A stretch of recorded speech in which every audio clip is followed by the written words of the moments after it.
بسم الله الرحمن الرحيم. ألف لام ميم. ذلك الكتاب لا ريب فيه هدى للمتقين الذين يؤمنون بالغيب ويقيمون الصلاة ومما رزقناهم ينفقون والذين يؤمنون بما أنزل إليك وما أنزل من قبلك وبالآخرة هم يوقنون أولئك على هدى من ربهم وأولئك هم المفلحون. إن الذين كفروا سواء عليهم أأنذرتهم أم لم تنذرهم لا يؤمنون. ختم الله على قلوبهم وعلى سمعهم وعلى أبصارهم غشاوة ولهم عذاب عظيم. ومن الناس من يقول آمنا بالله وباليوم الآخر وما هم بمؤمنين يخادعون الله والذين آمنوا وما يخدعون إلا أنفسهم وما يشعرون. في قلوبهم مرض فزادهم الله مرضا ولهم عذاب أليم بما كانوا يكذبون. وإذا قيل لهم لا تفسدوا في الأرض قالوا إنما نحن مصلحون ألا إنهم هم المفسدون ولكن لا يشعرون. وإذا قيل لهم آمنوا كما آمن الناس قالوا أنؤمن كما آمن السفهاء ألا إنهم هم السفهاء ولكن لا يعلمون. وإذا لقوا الذين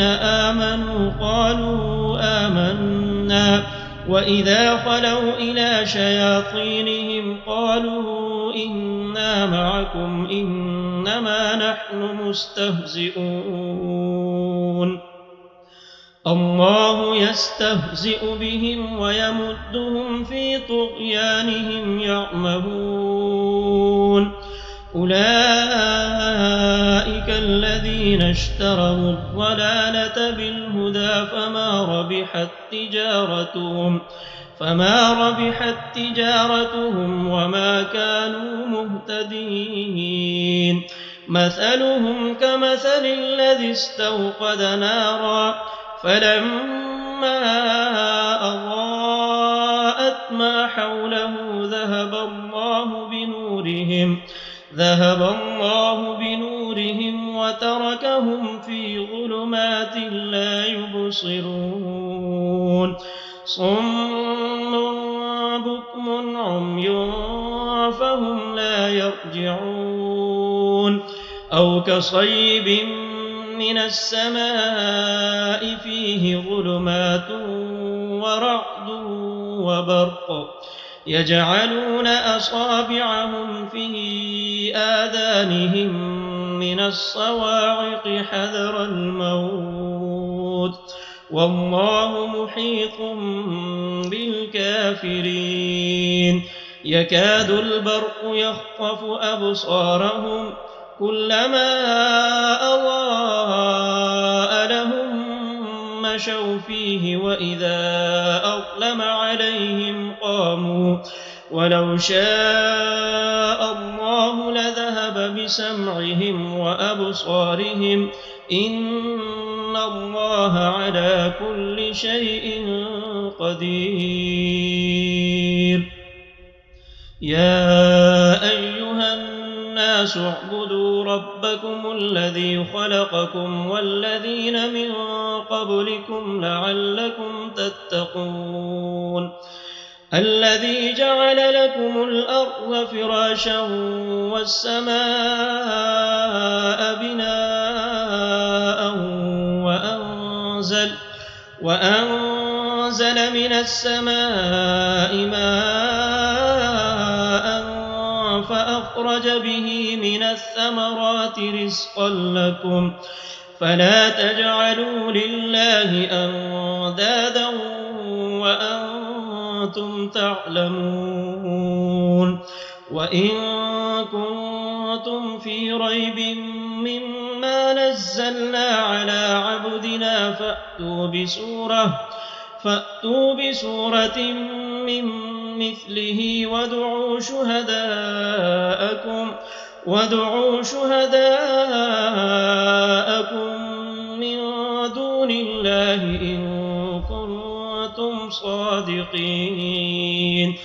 فإن لم تفعلوا ولن تفعلوا فاتقوا النار التي وقودها الناس والحجارة أعدت للكافرين. وبشر الذين آمنوا وعملوا الصالحات أن لهم جنات تجري من تحتها الأنهار كلما رزقوا منها من ثمرة رزقا قالوا هذا الذي رزقنا من قبل وأتوا به متشابها ولهم فيها أزواج مطهرة وهم فيها خالدون. إن الله لا يستحيي أن يضرب مثلا ما بعوضة فما فوقها فأما الذين آمنوا فيعلمون أنه الحق من ربهم وأما الذين كفروا فيقولون ماذا أراد الله بهذا مثلا يضل به كثيرا ويهدي به كثيرا وما يضل به إلا الفاسقين الذين ينقضون عهد الله من بعد ميثاقه ويقطعون ما أمر الله به أن يوصل ويفسدون في الأرض أولئك هم الخاسرون.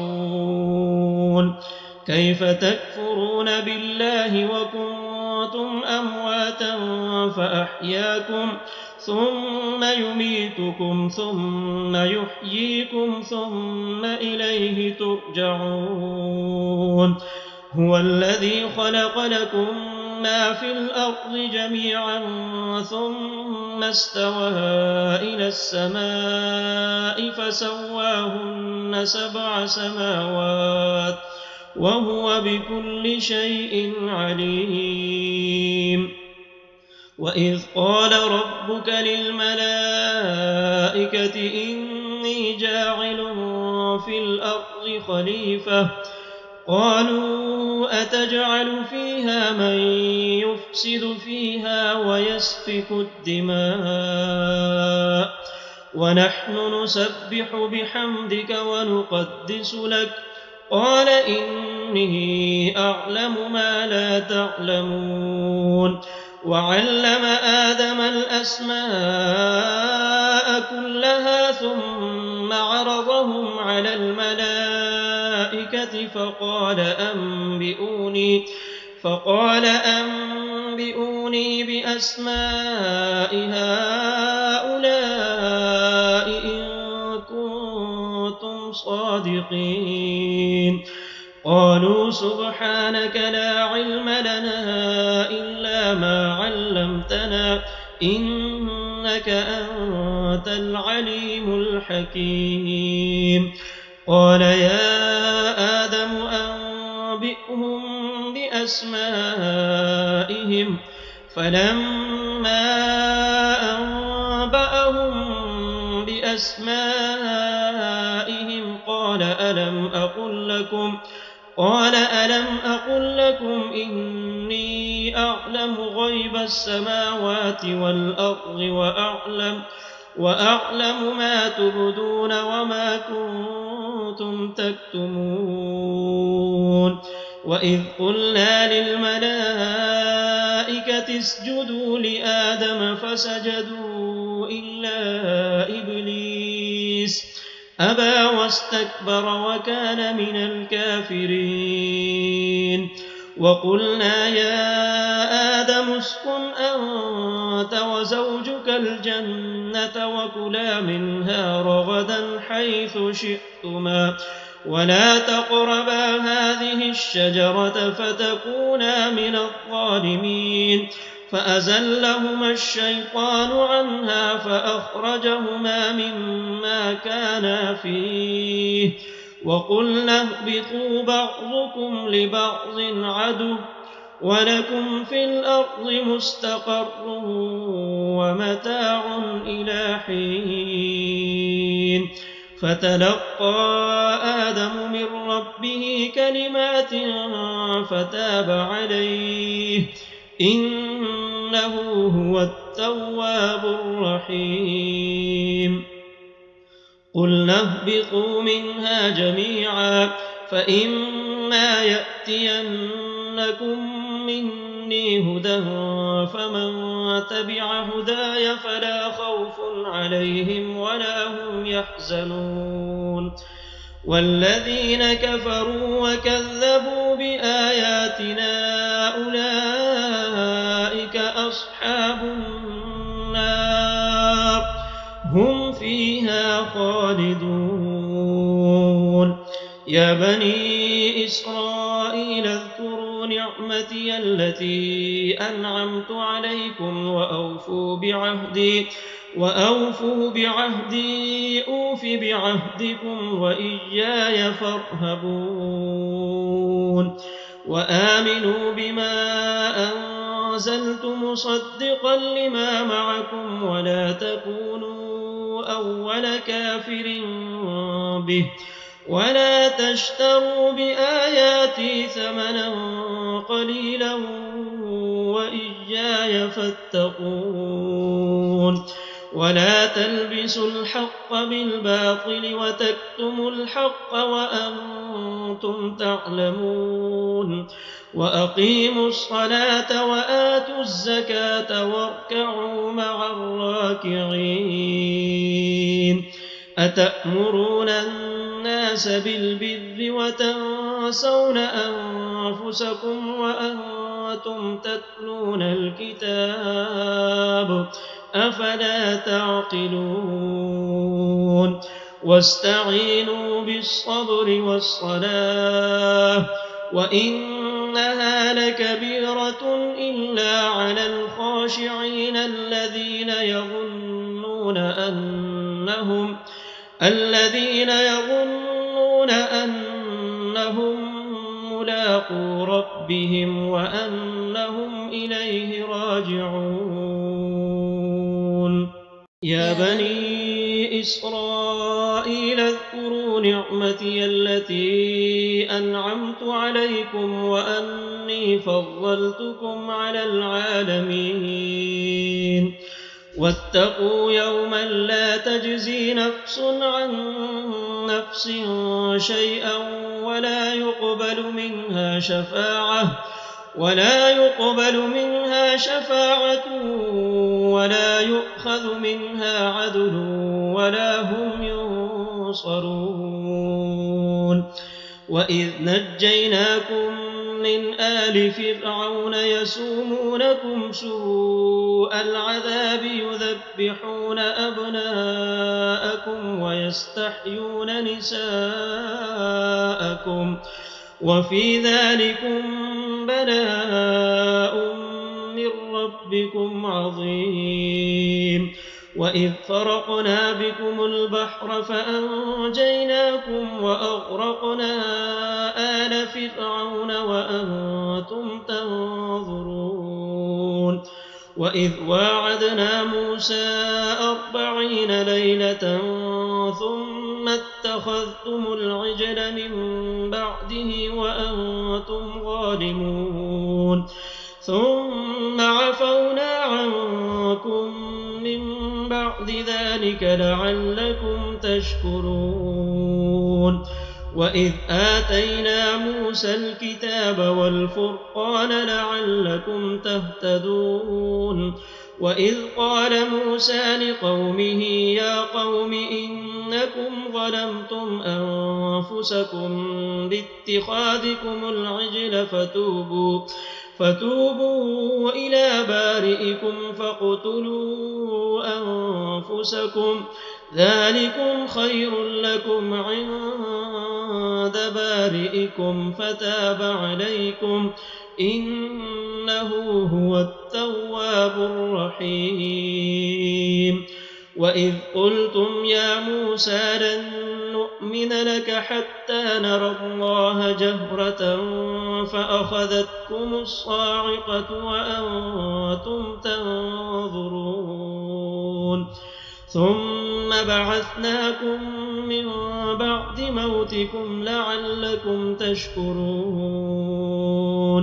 وظللنا عليكم الغمام وأنزلنا عليكم المن والسلوى كلوا من طيبات ما رزقناكم وما ظلمونا ولكن كانوا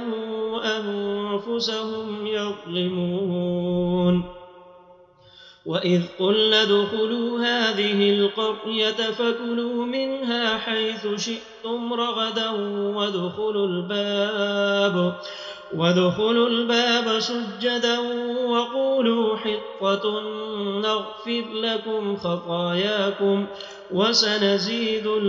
المحسنين. فبدل الذين ظلموا قولا غير الذي قيل لهم فأنزلنا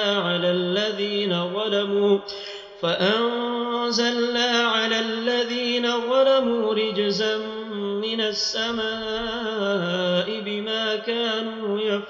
يفسقون. وإذ استسقى موسى لقومه فقلنا اضرب بعصاك الحجر فانفجرت منه 12 عينا قد علم كل أناس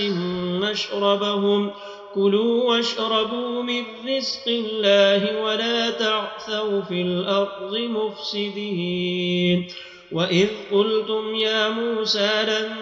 نصبر على طعام واحد فادع لنا ربك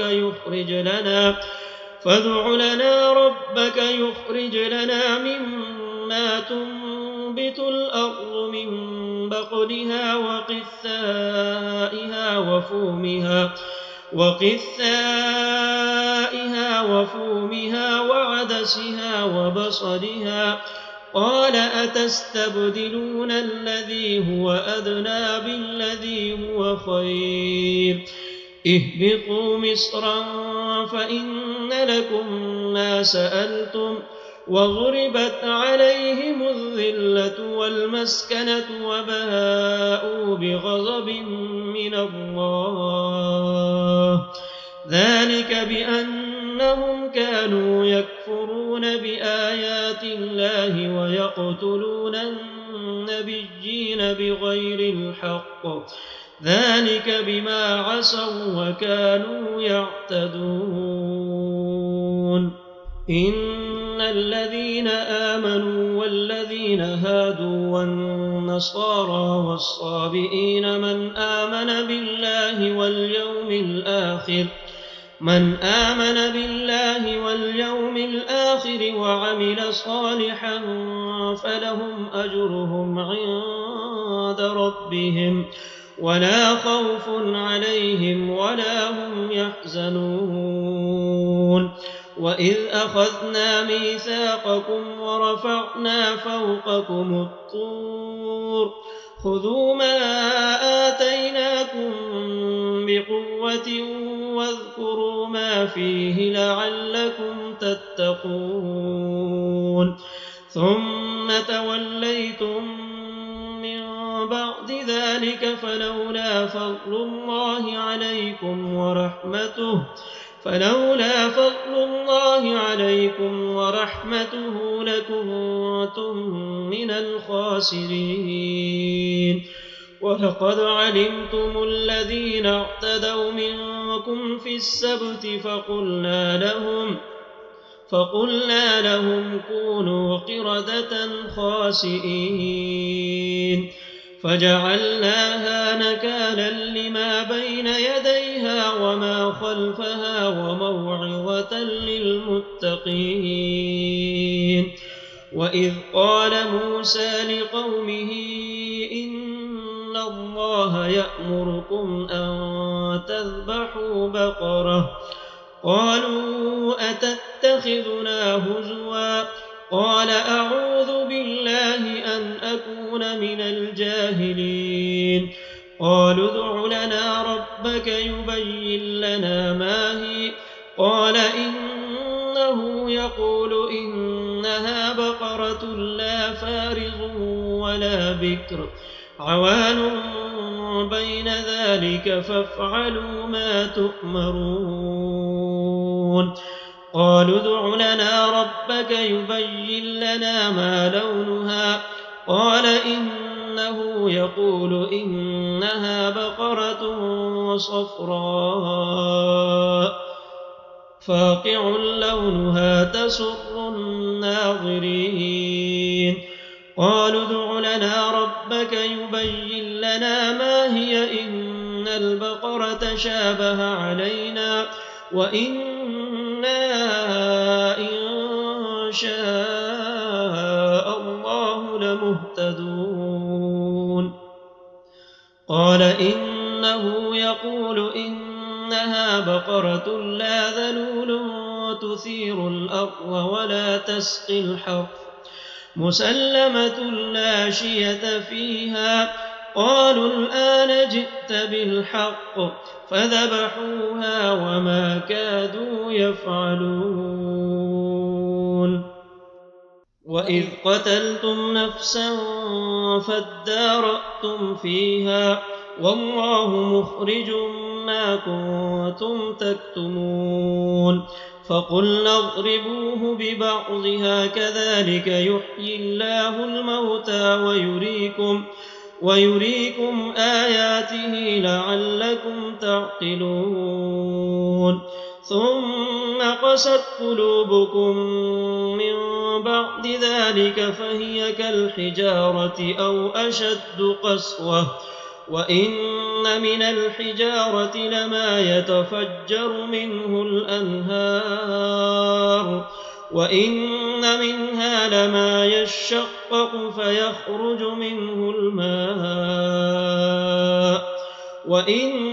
منها لما يهبط من خشية الله وما الله بغافل عما تعملون أفتطمعون أن يؤمنوا لكم وقد كان فريق منهم يسمعون كلام الله ثم يحرفونه من بعد ما عقلوه وهم يعلمون وإذا لقوا الذين آمنوا قالوا آمنا وإذا خلا بعضهم إلى بعض قالوا أتحدثونهم بما فتح الله عليكم ليحاجوكم به عند ربكم أفلا تعقلون أولا يعلمون أن الله يعلم ما يسرون وما يعلنون ومنهم أميون لا يعلمون الكتاب الحج وإن هم إلا يظنون فويل للذين يكتبون الكتاب بأيديهم ثم يقولون هذا من عند الله ليشتروا به ثمنا قليلا فويل لهم مما كتبت أيديهم وويل لهم مما يكسبون وقالوا لن تمسنا النار إلا أياما معدودة قل أتخذتم عند الله عهدا فلن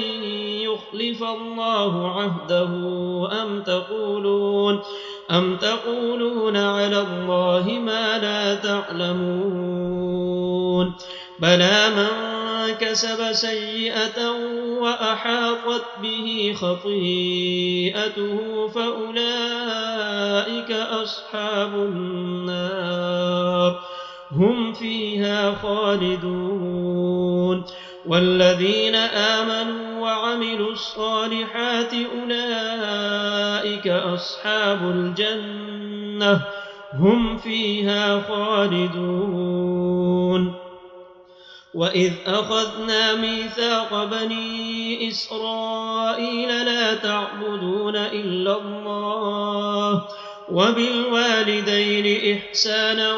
وذي القربى واليتامى والمساكين وقولوا للناس حسنا وأقيموا الصلاة وآتوا الزكاة ثم توليتم إلا قليلا منكم وأنتم معرضون وإذ أخذنا ميثاقكم لا تسفكون دماءكم ولا تخرجون أنفسكم من دياركم ثم أقررتم وأنتم تشهدون ثم أنتم هؤلاء تقتلون أنفسكم وتخرجون فريقا منكم من ديارهم تظاهرون عليهم بالإثم والعدوان وإن يأتوكم أسارى تفادوهم وهو محرم عليكم إخراجهم أفتؤمنون ببعض الكتاب وتكفرون ببعض فما جزاء من يفعل ذلك منكم إلا خزي في الحياة الدنيا ويوم القيامة يردون إلى أشد العذاب وما الله بغافل عما تعملون أولئك الذين اشتروا الحياة الدنيا بالآخرة فلا يخفف عنهم العذاب ولا هم ينصرون ولقد آتينا موسى الكتاب وقفينا من بعده بالرسل وآتينا عيسى ابن مريم البينات وأيدناه بروح القدس أفكلما جاءكم رسول بما لا تهوى أنفسكم استكبرتم ففريقا كذبتم وفريقا تقتلون وقالوا قلوبنا غلف بل لعنهم الله بكفرهم فقليلا ما يؤمنون ولما جاءهم كتاب من عند الله مصدق لما معهم وكانوا من قبل يستفتحون على الذين كفروا فلما جاءهم ما عرفوا كفروا به فلعنة الله على الكافرين بئس ما اشتروا به أنفسهم أن يكفروا بما أنزل الله بغيا أن ينزل الله من فضله على من يشاء من عباده فباءوا بغضب على غضب وللكافرين عذاب مهين. وإذا قيل لهم آمنوا بما أنزل الله قالوا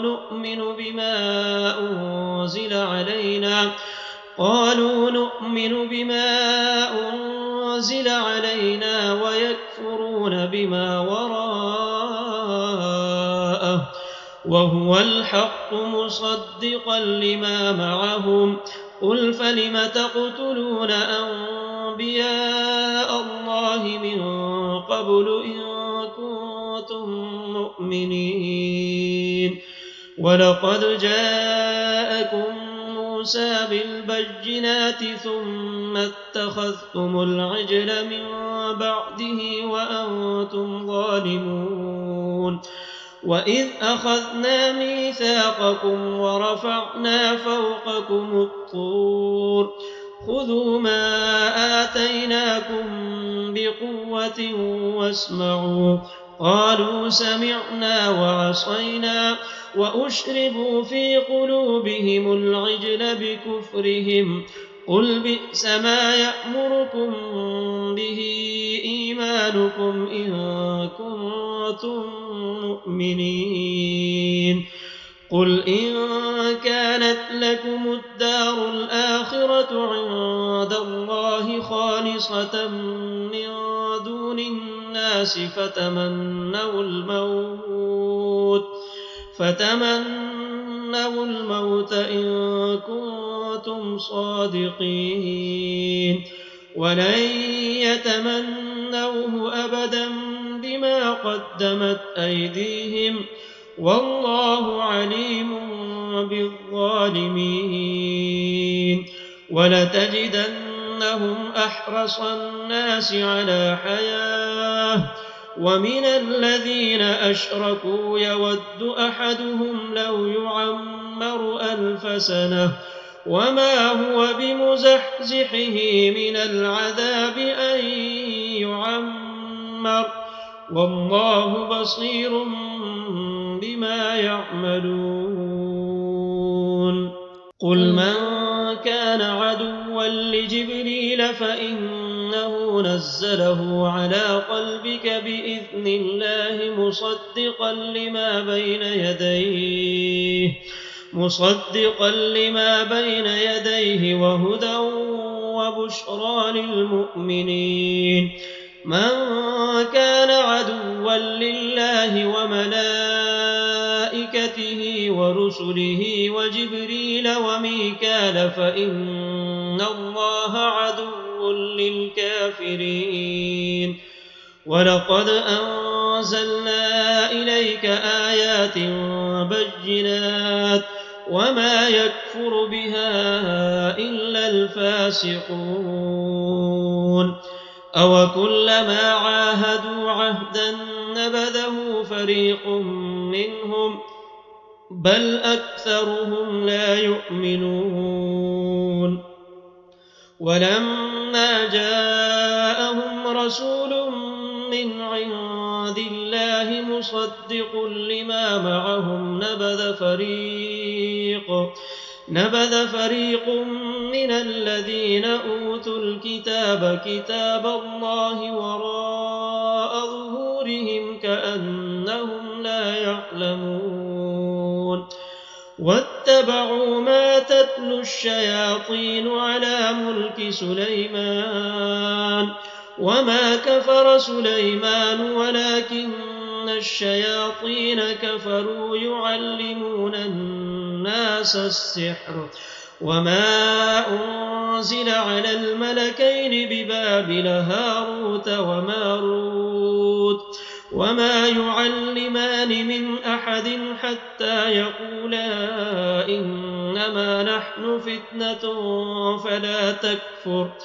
فيتعلمون منهما ما يفرقون به بين المرء وزوجه وما هم بضارين به من أحد إلا بإذن الله ويتعلمون ما يضرهم ولا ينفعهم ولقد علموا لمن اشتراه ما له في الآخرة من خلاق ولبئس ما شروا به أنفسهم لو كانوا يعلمون ولو أنهم آمنوا واتقوا لمثوبة من عند الله خير لو كانوا يعلمون يا أيها الذين آمنوا لا تقولوا راعنا وقولوا انظرنا واسمعوا وللكافرين عذاب أليم ما يود الذين كفروا من أهل الكتاب ولا المشركين أن ينزل عليكم من خير من ربكم والله يختص برحمته من يشاء والله ذو الفضل العظيم ما ننسخ من آية أو ننسها نأت بخير منها أو مثلها ألم تعلم أن الله على كل شيء قدير ألم تعلم أن الله له ملك السماوات والأرض وما لكم من دون الله من ولي ولا نصير أم تريدون أن تسألوا رسولكم كما سئل موسى من قبل ومن يتبدل الكفر بالإيمان فقد ضل سواء السبيل ود كثير من أهل الكتاب لو يردونكم من بعد إيمانكم كفارا حسدا من عند أنفسهم من بعد ما تبين لهم الحق فاعفوا واصفحوا حتى يأتي الله بأمره إن الله على كل شيء قدير وأقيموا الصلاة وآتوا الزكاة وما تقدموا لأنفسكم من خير تجدوه عند الله إن الله بما تعملون بصير وقالوا لن يدخل الجنة إلا من كان هودا أو نصارى تلك أمانيهم قل هاتوا برهانكم إن كنتم صادقين بلى من أسلم وجهه لله وهو محسن فله أجره عند ربه ولا خوف عليهم ولا هم يحزنون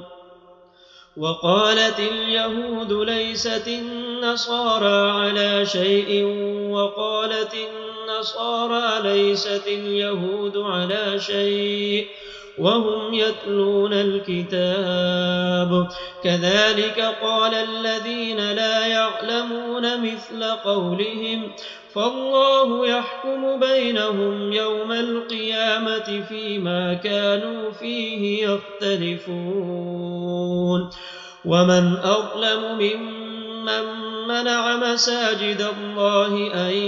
يذكر فيها اسمه وسعى في خرابها أولئك ما كان لهم أن يدخلوها إلا خائفين لهم في الدنيا خزي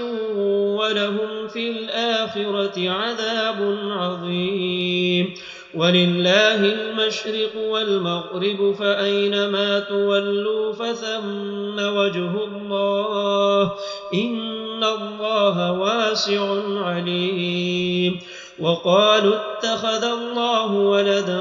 سبحانه بل له ما في السماوات والأرض كل له قانتون. بديع السماوات والأرض وإذا قضى أمرا فإنما يقول له كن فيكون. وقال الذين لا يعلمون لولا يكلمنا الله أو تأتينا آية كذلك قال الذين من قبلهم مثل قولهم تشابهت قلوبهم قد بينا الآيات لقوم يوقنون. إنا أرسلناك بالحق بشيرا ونذيرا ولا تسأل عن أصحاب الجحيم. ولن ترضى عنك اليهود ولا النصارى حتى تتبع ملتهم قل إن هدى الله هو الهدى ولئن اتبعت أهواءهم بعد الذي جاءك من العلم ما لك من الله من ولي ولا نصير. الذين آتيناهم الكتاب يتلونه حق تلاوته أولئك يؤمنون به ومن يكفر به فأولئك هم الخاسرون. يا بني إسرائيل اذكروا نعمتي التي أنعمت عليكم وأني فضلتكم على العالمين. واتقوا يوما لا تجزي نفس عن نفس شيئا ولا يقبل منها عدل ولا تنفعها شفاعة ولا هم ينصرون. وإذ ابتلى إبراهيم ربه بكلمات فأتمهن قال إني جاعلك للناس إماما قال ومن ذريتي قال لا ينال عهد الظالمين. وإذ جعلنا البيت مثابة للناس وأمنا واتخذوا من مقام إبراهيم مصلى وعهدنا إلى إبراهيم وإسماعيل أن طهرا بيتي للطائفين والعاكفين والركع السجود. وإذ قال إبراهيم رب اجعل هذا بلدا آمنا وارزق أهله من الثمرات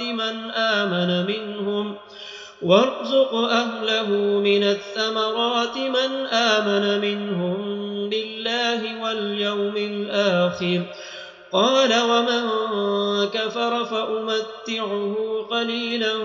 ثم أضطره إلى عذاب النار وبئس المصير. وإذ يرفع إبراهيم القواعد من البيت وإسماعيل ربنا تقبل منا إنك أنت السميع العليم ربنا واجعلنا مسلمين لك ومن ذريتنا أمة مسلمة لك وأرنا مناسكنا وتب علينا إنك أنت التواب الرحيم. ربنا وابعث فيهم رسولا منهم يتلو عليهم آياتك ويعلمهم الكتاب والحكمة ويزكيهم إنك أنت العزيز الحكيم. ومن يرغب عن ملة إبراهيم إلا من سفه نفسه ولقد اصطفيناه في الدنيا وإنه في الآخرة لمن الصالحين. إذ قال له ربه أسلم قال أسلمت لرب العالمين. ووصى بها إبراهيم بنيه ويعقوب يا بني إن الله اصطفى لكم الدين فلا تموتن إلا وأنتم مسلمون. أم كنتم شهداء إذ حضر يعقوب الموت إذ قال لبنيه ما تعبدون من بعدي قالوا نعبد إلهك وإله آبائك إبراهيم وإسماعيل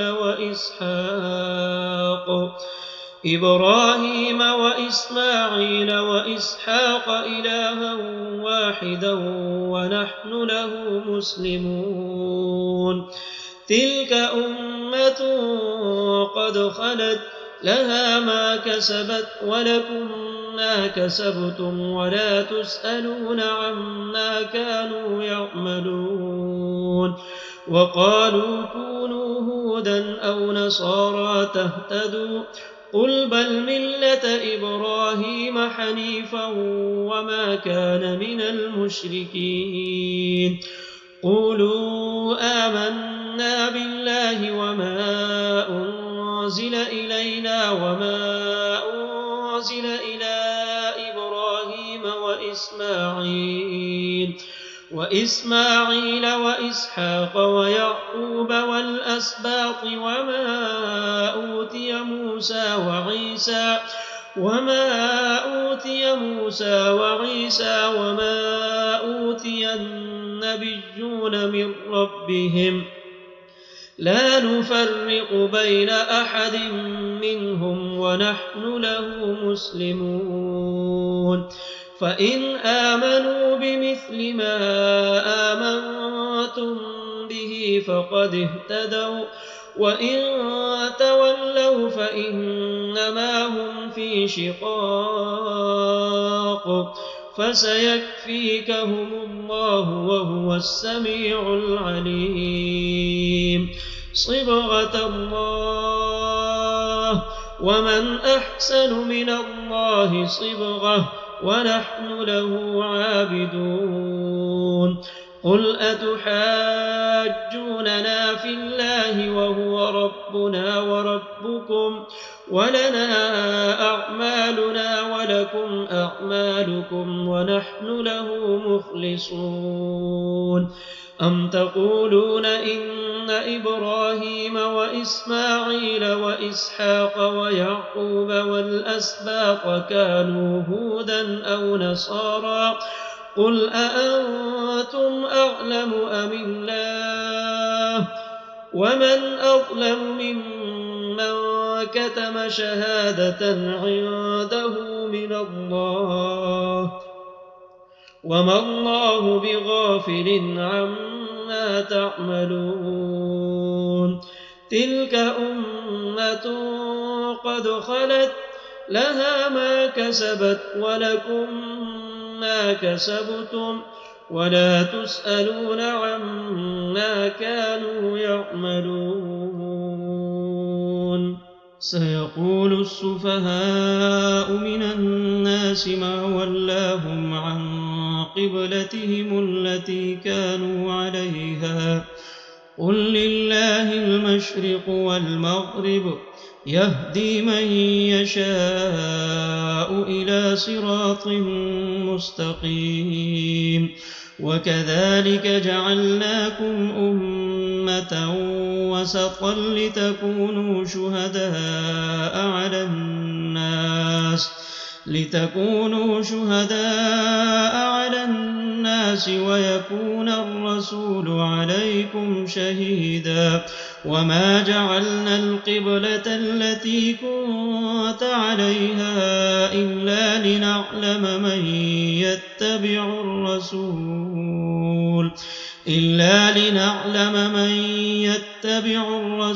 ممن ينقلب على عقبيه وإن كانت لكبيرة إلا على الذين هدى الله وما كان الله ليضيع إيمانكم إن الله بالناس لرءوف رحيم قد نرى تقلب وجهك في السماء فلنولينك قبلة ترضاها فول وجهك شطر المسجد الحرام وحيث ما كنتم فولوا وجوهكم شطره وإن الذين أوتوا الكتاب ليعلمون أنه الحق من ربهم وما الله بغافل عما يعملون ولئن أتيت الذين أوتوا الكتاب بكل آية ما تبعوا قبلتك وما أنت بتابع قبلتهم وما بعضهم بتابع قبلة بعض ولئن اتبعت أهواءهم من بعد ما جاءك من العلم إنك إذا لمن الظالمين الذين آتيناهم الكتاب يعرفونه كما يعرفون أبناءهم وإن فريقا منهم ليكتمون الحق وهم يعلمون الحق من ربك فلا تكونن من الممترين ولكل وجهة هو موليها فاستبقوا الخيرات أينما تكونوا يأت بكم الله جميعا إن الله على كل شيء قدير ومن حيث خرجت فول وجهك شطر المسجد الحرام وإنه للحق من ربك وما الله بغافل عما تعملون ومن حيث خرجت فول وجهك شطر المسجد الحرام وحيث ما كنتم فولوا وجوهكم شطره لئلا يكون للناس عليكم حجة إلا الذين ظلموا منهم فلا تخشوهم واخشوني ولأتم نعمتي عليكم ولعلكم تهتدون كما أرسلنا فيكم رسولا منكم يتلو عليكم آياتنا ويزكيكم ويعلمكم الكتاب والحكمة ويعلمكم ما لم تكونوا تعلمون فاذكروني أذكركم واشكروا لي ولا تكفرون يا أيها الذين آمنوا استعينوا بالصبر والصلاة إن الله مع الصابرين ولا تقولوا لمن يقتل في سبيل الله أموات بل أحياء ولكن لا تشعرون ولنبلونكم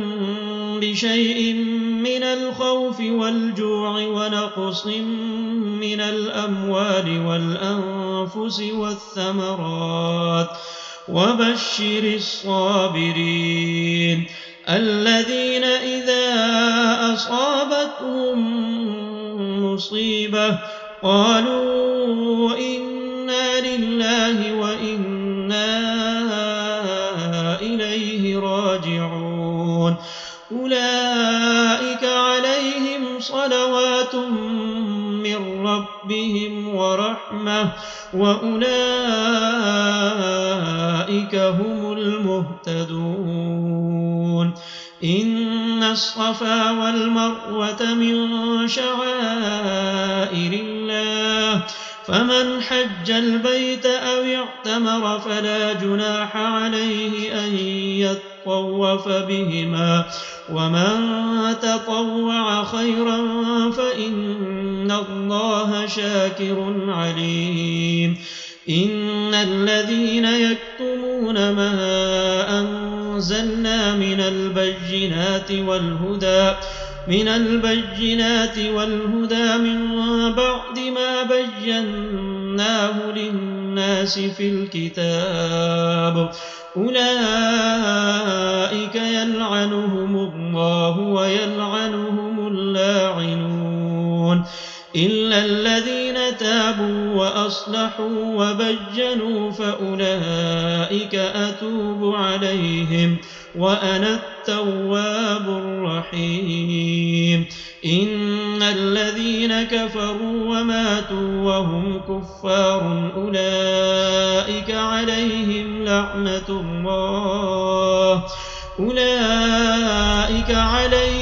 لعنة الله والملائكة والناس أجمعين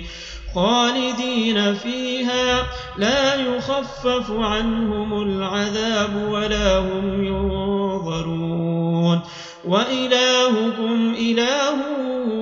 واحد لا إله إلا هو الرحمن الرحيم إن في خلق السماوات والأرض واختلاف الليل والنهار والفلك التي تجري في البحر بما ينفع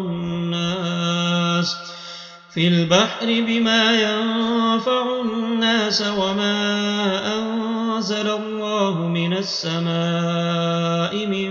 ماء فأحيا به الأرض بعد موتها وبث فيها من كل دابة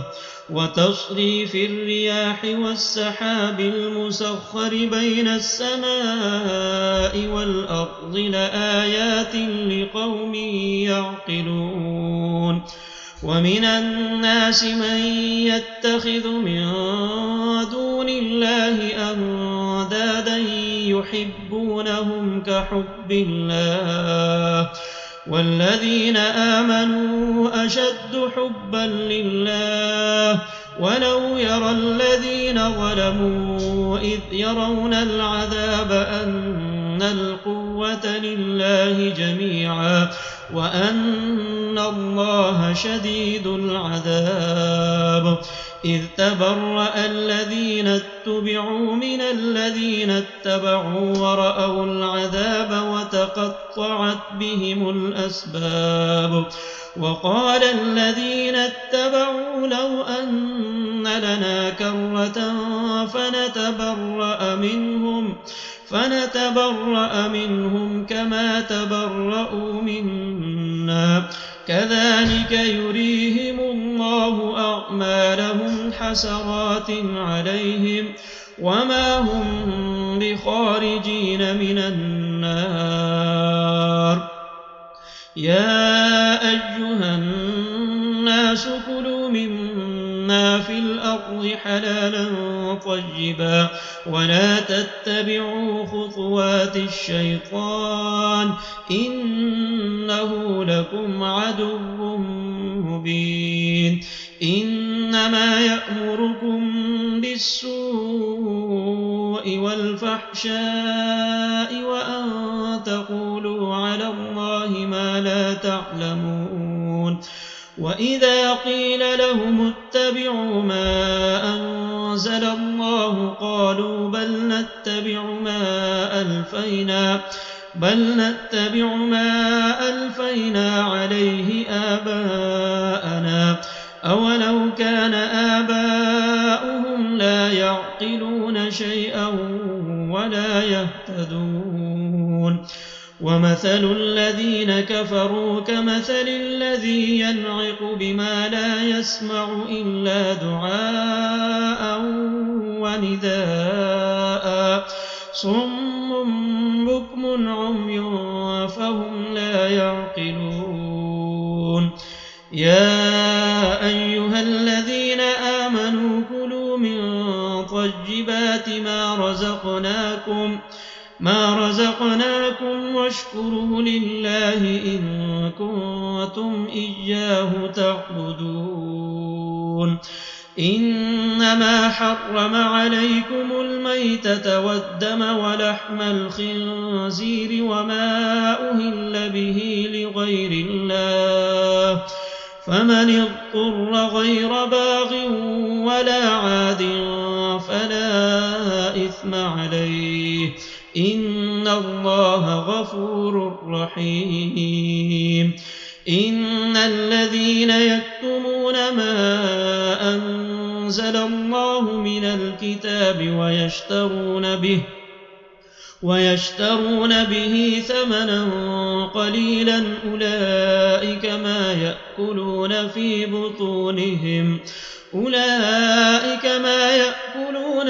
بطونهم إلا النار ولا يكلمهم الله يوم القيامة ولا يزكيهم ولهم عذاب أليم أولئك الذين اشتروا الضلالة بالهدى والعذاب بالمغفرة فما أصبرهم على النار ذلك بأن الله نزل الكتاب بالحق وإن الذين اختلفوا في الكتاب لفي شقاق بعيد ليس البر أن تولوا وجوهكم قبل المشرق والمغرب ولكن البر من آمن بالله واليوم الآخر والملائكة والكتاب والنبيين وآتى المال على حبه ذوي القربى واليتامى والمساكين وابن السبيل والسائلين وفي الرقاب وأقام الصلاة وآتى الزكاة والموفون بعهدهم إذا عاهدوا والصابرين في البأساء والضراء وحين البأس أولئك الذين صدقوا وأولئك هم المتقون يا أيها الذين آمنوا كتب عليكم القصاص في القتلى الحر بالحر والعبد بالعبد والأنثى بالأنثى فمن عفي له من أخيه شيء فاتباع بالمعروف وأداء إليه بإحسان ذلك تخفيف من ربكم ورحمة فمن اعتدى بعد ذلك فله عذاب أليم ولكم في القصاص حياة يا أولي الألباب لعلكم تتقون كتب عليكم إذا حضر أحدكم الموت إن ترك خيرا الوصية للوالدين والأقربين بالمعروف حقا على المتقين فمن بدله بعدما سمعه فإنما إثمه على الذين يبدلونه إن الله سميع عليم فمن خاف من موص جنفا أو إثما فأصلح بينهم فلا إثم عليه إن الله غفور رحيم. يا أيها الذين آمنوا كتب عليكم الصيام كما كتب على الذين من قبلكم لعلكم تتقون أياما معدودات فمن كان منكم مريضا أو على سفر فعدة من أيام أخر وعلى الذين يطيقونه فدية طعام مسكين فمن تطوع خيرا فهو خير له وأن تصوموا خير لكم إن كنتم تعلمون. شهر رمضان الذي أنزل فيه القرآن هدى للناس وبينات من الهدى والفرقان فمن شهد منكم الشهر فليصمه ومن كان مريضا أو على سفر فعدة من أيام أخر يريد الله بكم اليسر ولا يريد بكم العسر ولتكملوا العدة ولتكبروا الله على ما هداكم ولعلكم تشكرون. وإذا سألك عبادي عني فإني قريب أجيب دعوة الداع إذا دعاني فليستجيبوا لي وليؤمنوا بي لعلهم يرشدون.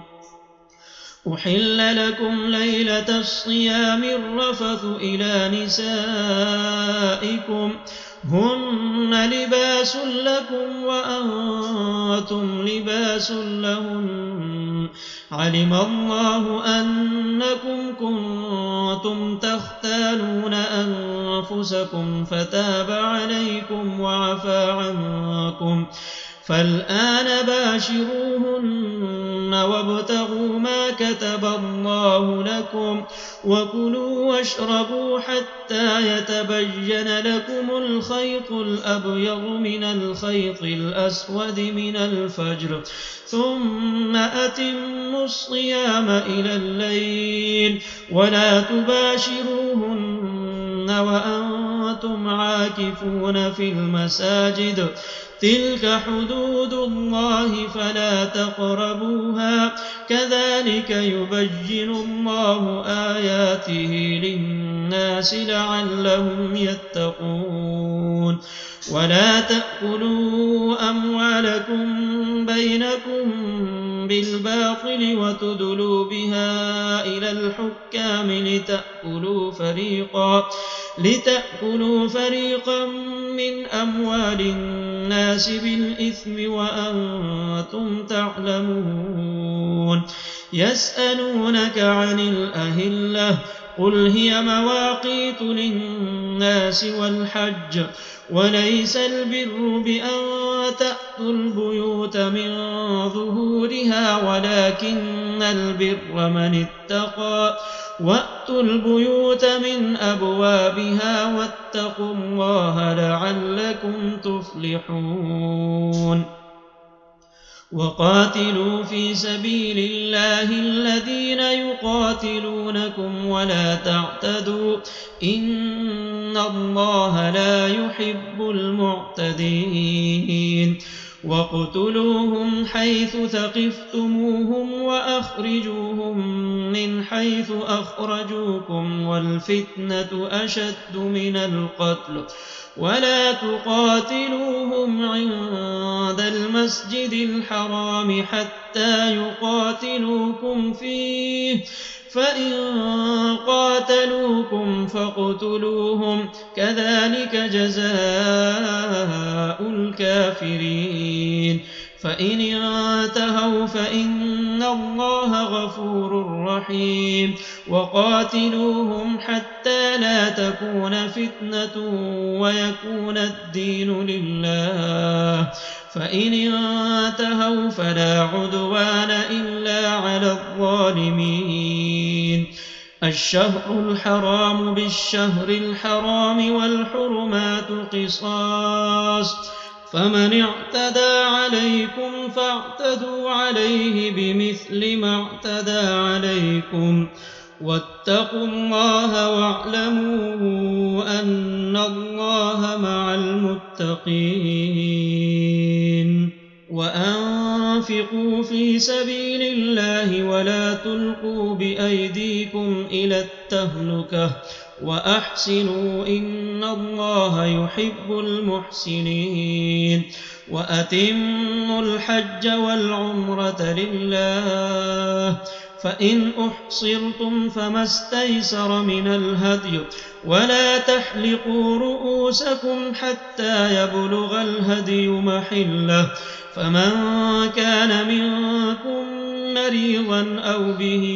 أذى من رأسه ففدية من صيام أو صدقة أو نسك فإذا أمنتم فمن تمتع بالعمرة إلى الحج فما استيسر من الهدي فمن لم يجد فصيام 3 أيام في الحج و7 إذا رجعتم تلك 10 كاملة ذلك لمن لم يكن أهله حاضر المسجد الحرام واتقوا الله واعلموا أن الله شديد العقاب الحج أشهر معلومات فمن فرض فيهن الحج فلا رفث ولا فسوق ولا جدال في الحج وما تفعلوا من خير يعلمه الله وتزودوا فإن خير الزاد التقوى واتقون يا أولي الألباب ليس عليكم جناح أن تبتغوا فضلا من ربكم فإذا أفضتم من عرفات فاذكروا الله عند المشعر الحرام واذكروه كما هداكم وإن كنتم من قبله لمن الضالين ثم أفيضوا من حيث أفاض الناس واستغفروا الله إن الله غفور رحيم فإذا قضيتم مناسككم فاذكروا الله كذكركم آباءكم أو أشد ذكرا فمن الناس من يقول ربنا آتنا في الدنيا وما له في الآخرة من خلاق ومنهم من يقول ربنا آتنا في الدنيا حسنة وفي الآخرة حسنة وقنا عذاب النار أولئك لهم نصيب مما كسبوا والله سريع الحساب واذكروا الله في أيام معدودات فمن تعجل في يومين فلا إثم عليه ومن تأخر فلا إثم عليه لمن اتقى واتقوا الله واعلموا أنكم إليه تحشرون ومن الناس من يعجبك قوله في الحياة الدنيا ويشهد الله على ما في قلبه وهو ألد الخصام وإذا تولى سعى في الأرض ليفسد فيها ويهلك الحرث والنسل والله لا يحب الفساد. وإذا قيل له اتق الله أخذته العزة بالإثم فحسبه جهنم ولبئس المهاد. ومن الناس من يشري نفسه ابتغاء مرضات الله والله رءوف بالعباد. يا أيها الذين آمنوا ادخلوا في السلم كافة ولا تتبعوا خطوات الشيطان إنه لكم عدو مبين. فإن زللتم من بعد ما جاءتكم البينات فاعلموا أن الله عزيز حكيم. هل ينظرون إلا أن يأتيهم الله في ظلل من الغمام والملائكة وقضي الأمر وإلى الله ترجع الأمور. سل بني إسرائيل كم آتيناهم من آية بينة ومن يبدل نعمة الله من بعد ما جاءته فإن الله شديد العقاب. زين للذين كفروا الحياة الدنيا ويسخرون من الذين آمنوا والذين اتقوا فوقهم يوم القيامة والله يرزق من يشاء بغير حساب. كان الناس أمة واحدة فبعث الله النبيين مبشرين ومنذرين وأنزل معهم الكتاب بالحق ليحكم بين الناس فيما اختلفوا فيه وما اختلف فيه إلا الذين أوتوه من بعد ما جاءتهم البينات بغيا بينهم فهدى الله الذين آمنوا لما اختلفوا فيه من الحق بإذنه والله يهدي من يشاء إلى صراط مستقيم. أم حسبتم أن تدخلوا الجنة ولما يأتكم مثل الذين خلوا من قبلكم مستهم البأساء والضراء وزلزلوا حتى يقول الرسول والذين آمنوا معه متى نصر الله ألا إن نصر الله قريب. يسألونك ماذا ينفقون قل ما أنفقتم من خير فللوالدين والأقربين واليتامى والمساكين وابن السبيل وما تفعلوا من خير فإن الله به عليم. كتب عليكم القتال وهو كره لكم وعسى أن تكرهوا شيئا وهو خير لكم وعسى أن تحبوا شيئا وهو شر لكم والله يعلم وأنتم لا تعلمون. يسألونك عن الشهر الحرام قتال فيه قل قتال فيه كبير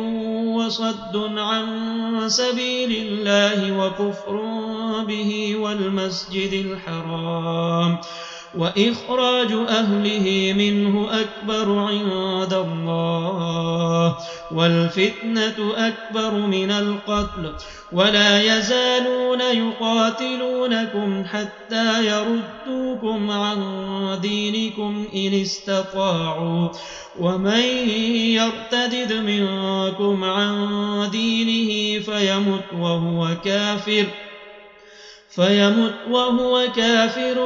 فأولئك حبطت أعمالهم في الدنيا والآخرة وأولئك أصحاب النار هم فيها خالدون إن الذين آمنوا والذين هاجروا وجاهدوا في سبيل الله أولئك يرجون رحمة الله والله غفور رحيم يسألونك عن الخمر والميسر قل فيهما إثم كبير ومنافع للناس وإثمهما أكبر من نفعهما ويسألونك ماذا ينفقون قل العفو كذلك يبين الله لكم الآيات لعلكم تتفكرون في الدنيا والآخرة ويسألونك عن اليتامى قل إصلاح لهم خير وإن تخالطوهم فإخوانكم والله يعلم المفسد من المصلح ولو شاء الله لأعنتكم إن الله عزيز حكيم ولا تنكحوا المشركات حتى يؤمنوا ولأمة مؤمنة خير من مشركة ولو أعجبتكم ولا تنكحوا المشركين حتى يؤمنوا ولعبد مؤمن خير من مشرك ولو أعجبكم أولئك يدعون إلى النار والله يدعو إلى الجنة والمغفرة بإذنه ويبين آياته للناس لعلهم يتذكرون ويسألونك عن المحيض قل هو أذى فاعتزلوا النساء في المحيض ولا تقربوهن حتى يطهرن فإذا تطهرن فأتوهن من حيث أمركم الله إن الله يحب التوابين ويحب المتطهرين نساؤكم حرث لكم فأتوا حرثكم أنى شئتم وقدموا لأنفسكم واتقوا الله واعلموا أنكم ملاقوه وبشر المؤمنين ولا تجعلوا الله عرضة لأيمانكم أن تبروا وتتقوا وتصلحوا بين الناس والله سميع عليم لا يؤاخذكم الله باللغو في أيمانكم ولكن يؤاخذكم بما كسبت قلوبكم والله غفور حليم للذين يؤلون من نسائهم تربص 4 أشهر فإن فاءوا فإن الله غفور رحيم وإن عزموا الطلاق فإن الله سميع عليم والمطلقات يتربصن بأنفسهن 3 قروء ولا يحل لهن أن يكتمن ما خلق الله في أرحامهن إن كن يؤمن بالله واليوم الآخر وبعولتهن أحق بردهن في ذلك إن أرادوا إصلاحا ولهن مثل الذي عليهن بالمعروف وللرجال عليهن درجة والله عزيز حكيم. الطلاق مرتان فإمساك بمعروف أو تسريح بإحسان ولا يحل لكم أن تأخذوا مما آتيتموهن شيئا إلا أن يخافا ألا يقيما حدود الله فإن خفتم ألا يقيما حدود الله فلا جناح عليهما فيما افتدت به تلك حدود الله فلا تعتدوها ومن يتعد حدود الله فأولئك هم الظالمون. فإن طلقها فلا تحل له من بعد حتى تنكح زوجا غيره فإن طلقها فلا جناح عليهما أن يتراجعا إن ظنا أن يقيما حدود الله وتلك حدود الله يبينها لقوم يعلمون. وإذا طلقتم النساء فبلغن أجلهن فأمسكوهن بمعروف أو سرحوهن بمعروف ولا تمسكوهن ضرارا لتعتدوا ومن يفعل ذلك فقد ظلم نفسه. ولا تتخذوا آيات الله هزوا واذكروا نعمة الله عليكم وما أنزل عليكم من الكتاب والحكمة يعظكم به واتقوا الله واعلموا أن الله بكل شيء عليم.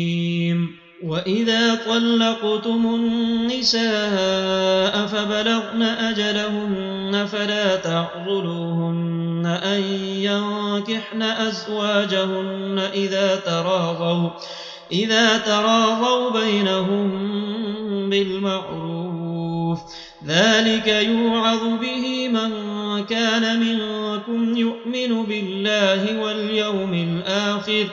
ذلكم أزكى لكم وأطهر والله يعلم وأنتم لا تعلمون. والوالدات يرضعن أولادهن حولين كاملين لمن أراد أن يتم الرضاعة وعلى المولود له رزقهن وكسوتهن بالمعروف لا تكلف نفس إلا وسعها لا تضار والدة بولدها ولا مولود له بولده وعلى الوارث مثل ذلك فإن أرادا فصالا عن تراض منهما وتشاور فلا جناح عليهما. وإن أردتم أن تسترضعوا أولادكم فلا جناح عليكم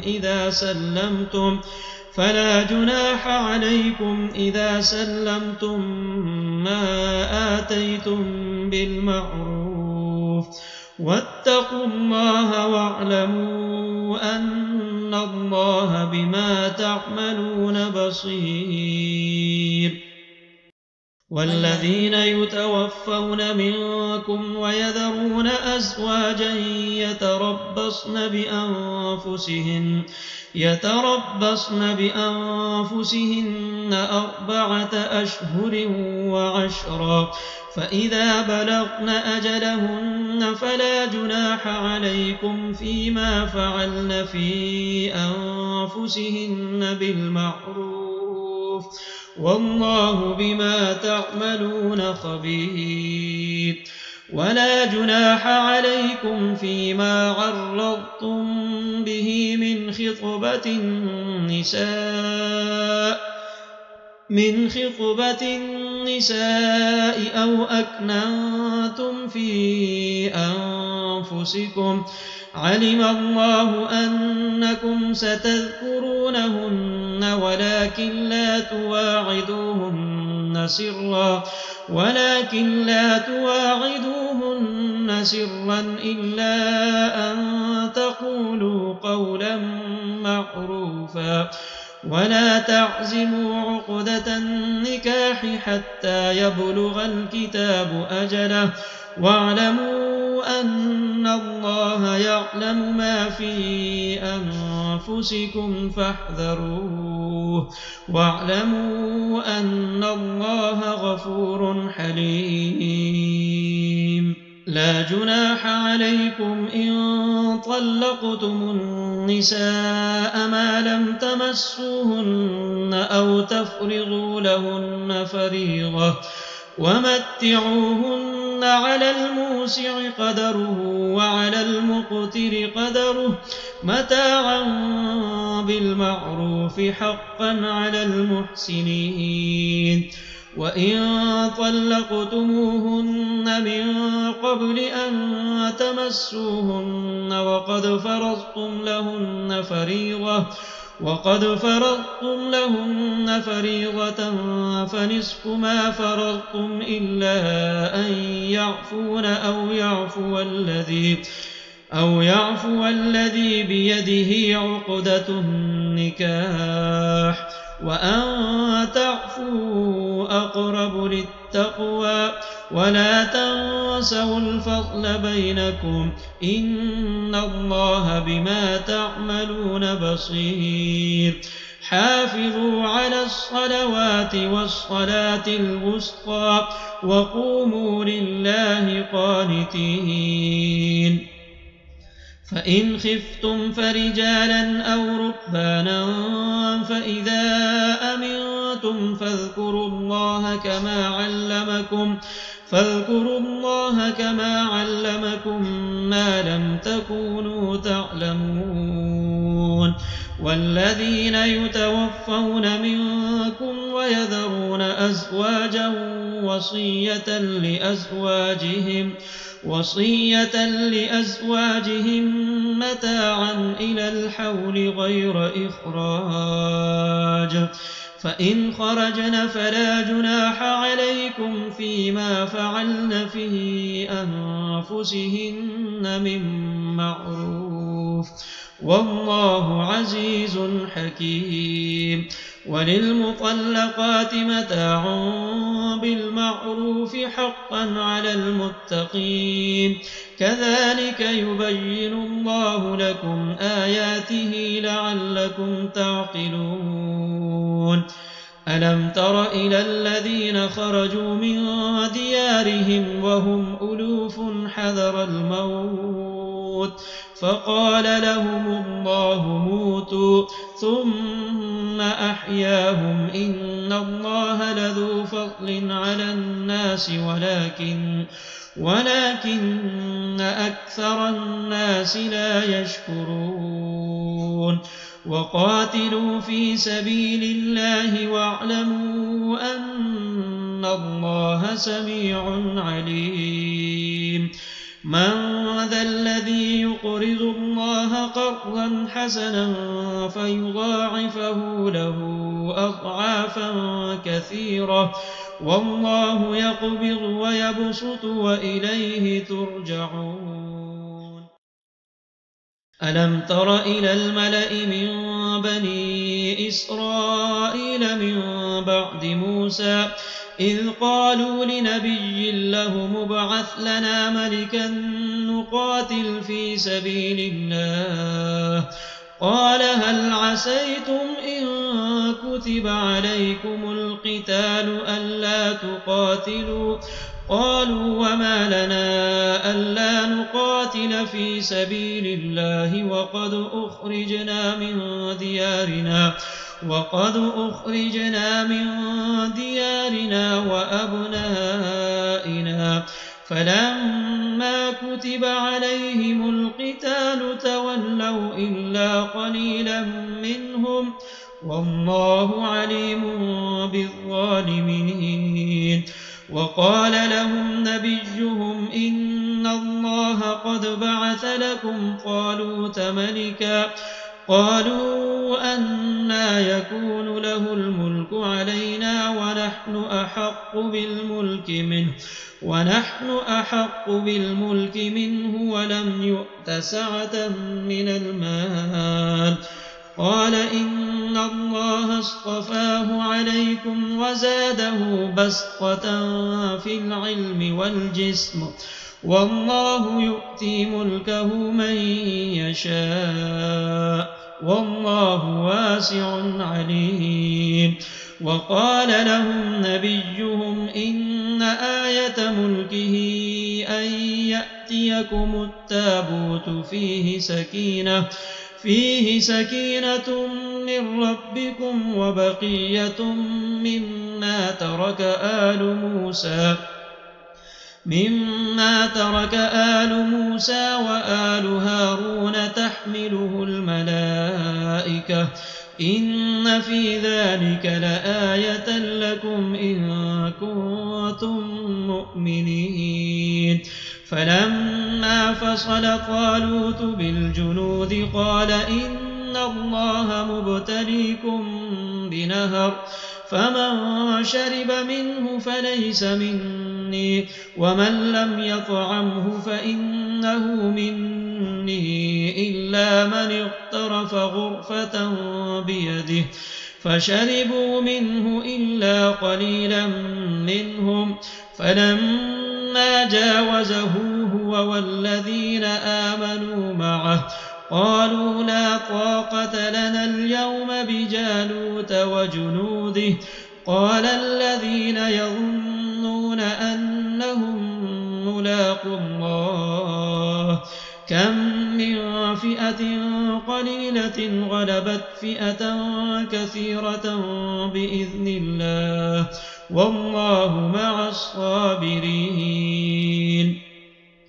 ولما برزوا لجالوت وجنوده قالوا ربنا أفرغ علينا صبرا وثبت أقدامنا وانصرنا على القوم الكافرين. فهزموهم بإذن الله وقتل داود جالوت وآتاه الله الملك والحكمة وعلمه مما يشاء. ولولا دفع الله الناس بعضهم ببعض لفسدت الأرض ولكن الله ذو فضل على العالمين. تلك آيات الله نتلوها عليك بالحق وإنك لمن المرسلين. تلك الرسل فضلنا بعضهم على بعض منهم من كلم الله ورفع بعضهم درجات وآتينا عيسى ابن مريم البينات وأيدناه بروح القدس ولو شاء الله ما اقتتل الذين من بعد ما جاءتهم البينات ولكن اختلفوا فمنهم من آمن ومنهم من كفر ولو شاء الله ما اقتتلوا ولكن الله يفعل ما يريد.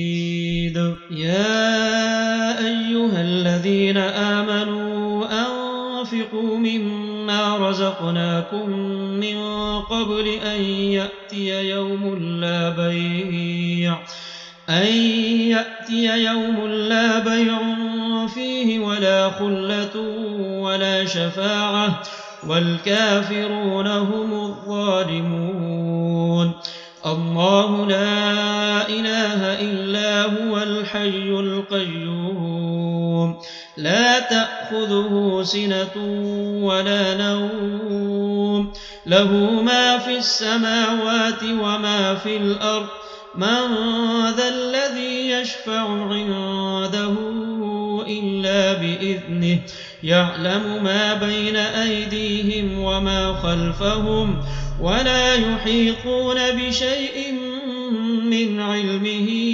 إلا بما شاء وسع كرسيه السماوات والأرض ولا يئوده حفظهما وهو العلي العظيم لا إكراه في الدين قد تبين الرشد من الغي فمن يكفر بالطاغوت ويؤمن بالله فقد استمسك بالعروة الوثقى لا انفصام لها والله سميع عليم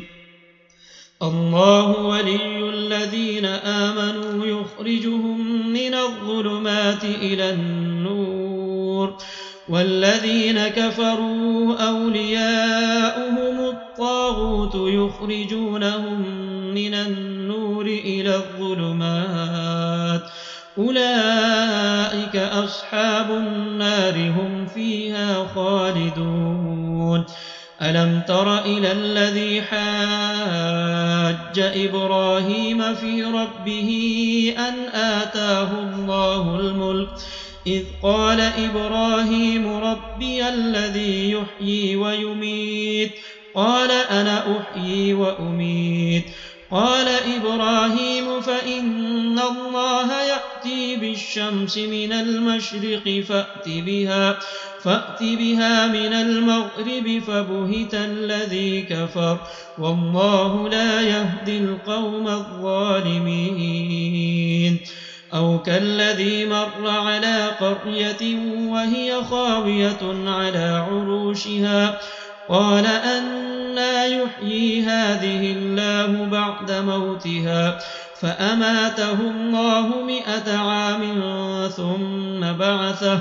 قال كم لبثت قال لبثت يوما أو بعض يوم قال بل لبثت 100 عام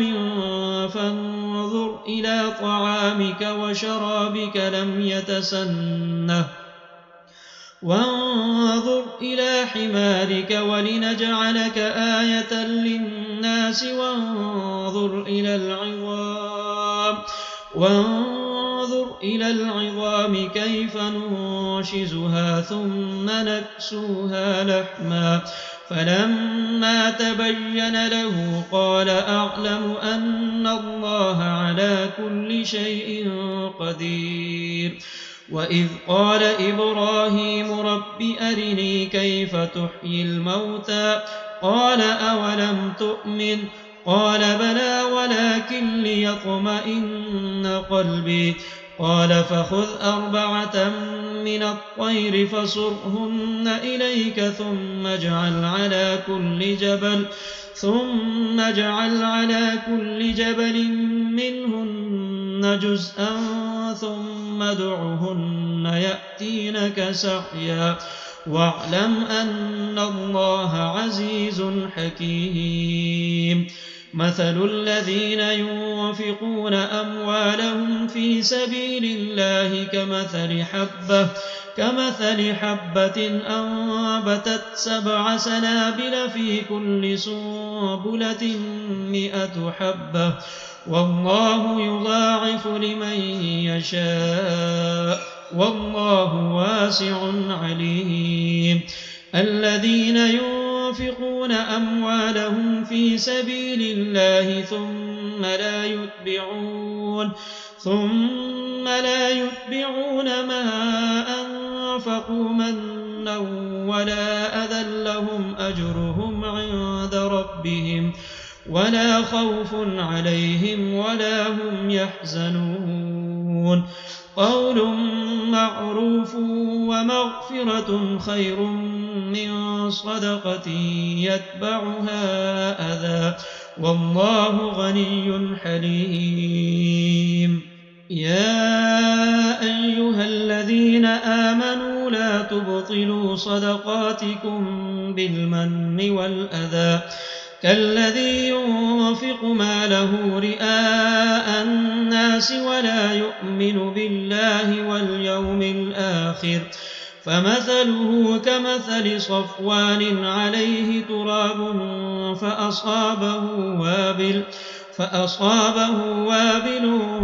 فتركه صلدا لا يقدرون على شيء مما كسبوا والله لا يهدي القوم الكافرين ومثل الذين ينفقون أموالهم ابتغاء مرضات الله وتثبيتا من أنفسهم كمثل جنة بربوة أصابها وابل فآتت أكلها ضعفين فإن لم يصبها وابل فطل والله بما تعملون بصير أيود أحدكم أن تكون له جنة من نخيل وأعناب تجري من تحتها الأنهار له فيها من كل الثمرات وأصابه الكبر وله ذرية ضعفاء فأصابها إعصار فيه نار فاحترقت كذلك يبين الله لكم الآيات لعلكم تتفكرون يا أيها الذين آمنوا أنفقوا من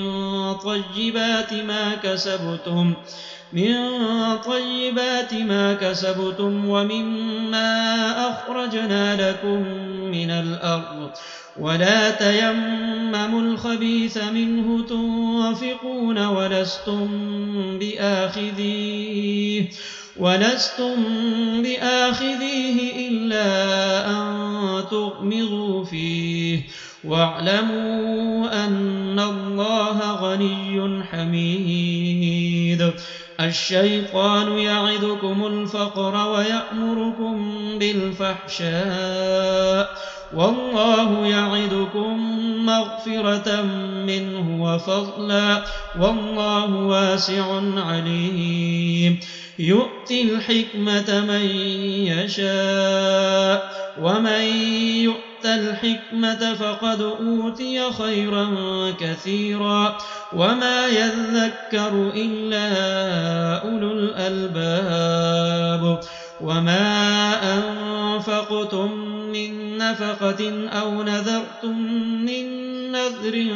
فإن الله يعلمه وما للظالمين من أنصار إن تبدوا الصدقات فنعما هي وإن تخفوها وتؤتوها الفقراء فهو خير لكم ويكفر عنكم من سيئاتكم والله بما تعملون خبير ليس عليك هداهم ولكن الله يهدي من يشاء وما تنفقوا من خير فلأنفسكم وما تنفقون إلا ابتغاء وجه الله وما تنفقوا من خير يوفى إليكم وأنتم لا تظلمون للفقراء الذين أحصروا في سبيل الله لا يستطيعون ضربا في الأرض يحسبهم الجاهل أغنياء من التعفف تعرفهم بسيماهم لا يسألون الناس إلحافا وما تنفقوا من خير فإن الله به عليم الذين ينفقون أموالهم بالليل والنهار سرا وعلانية سرا وعلانية فلهم أجرهم عند ربهم ولا خوف عليهم ولا هم يحزنون الذين يأكلون الربا لا يقومون إلا كما يقوم الذي يتخبطه الشيطان من المس ذلك بأنهم قالوا إنما البيع مثل الربا وأحل الله البيع وحرم الربا فمن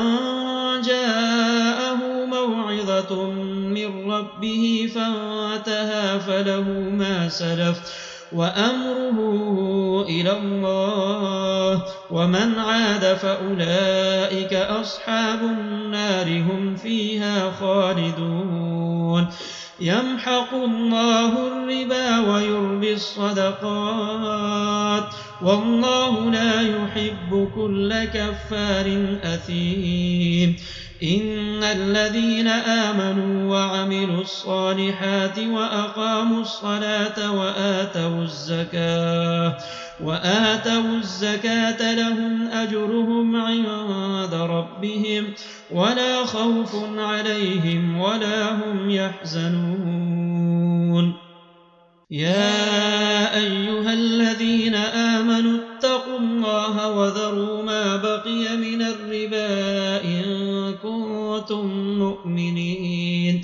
فإن لم تفعلوا فأذنوا بحرب من الله ورسوله وإن تبتم فلكم رؤوس أموالكم لا تظلمون ولا تظلمون وإن كان ذو عسرة فنظرة إلى ميسرة وأن تصدقوا خير لكم إن كنتم تعلمون واتقوا يوما ترجعون فيه إلى الله ثم توفى كل نفس ما كسبت وهم لا يظلمون يا أيها الذين آمنوا إذا تداينتم بدين إلى أجل مسمى فاكتبوه وليكتب بينكم كاتب بالعدل ولا يأب كاتب أن يكتب كما علمه الله فليكتب وليملل الذي عليه الحق وليتق الله ربه ولا يبخس منه شيئا فإن كان الذي عليه الحق سفيها أو ضعيفا أو لا يستطيع أن يمل هو فليملل وليه بالعدل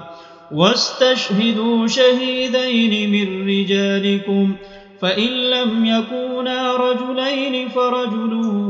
وامرأتان ممن ترضون